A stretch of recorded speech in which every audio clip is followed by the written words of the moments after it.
মধ্যপ্রাচ্যে আধিপত্য বিস্তারকে কেন্দ্র করে ইরান ও ইসরায়েলের মধ্যে বৈরিতা দীর্ঘদিনের। সর্বশেষ এপ্রিলে পরস্পরের ভূখণ্ডে হামলা চালায় দেশ দুটি। হামলা আর সামনের দিকে না গড়ালেও উত্তেজনা পুরোপুরি হ্রাস পায়নি।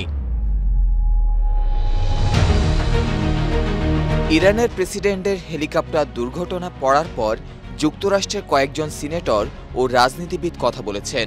সিনেটর ডেমোক্র্যাট নেতা চাক শুমার জানান, মার্কিন গোয়েন্দা কর্মকর্তাদের সঙ্গে তার কথা হয়েছে। এখনো পর্যন্ত কোনো সন্দেহ করার মতো কোনো তথ্য প্রমাণ পাওয়া যায়নি।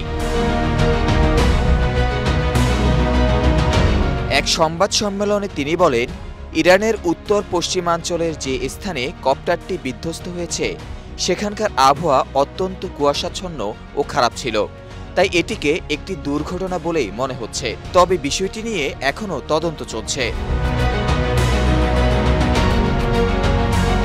ইসরায়েলের পক্ষ থেকে এখনও কোনো আনুষ্ঠানিক প্রতিক্রিয়া পাওয়া যায়নি। তবে রয়টার্সের কাছে একজন ইসরায়েলি কর্মকর্তা দাবি করেছেন, রাইসের মৃত্যুর সঙ্গে ইসরায়েল জড়িত নয়। তবে এই তথ্যের পক্ষে বিপক্ষে আর কোনো বক্তব্য পাওয়া যায়নি বার্তা সংস্থাটির ওয়েবসাইটে।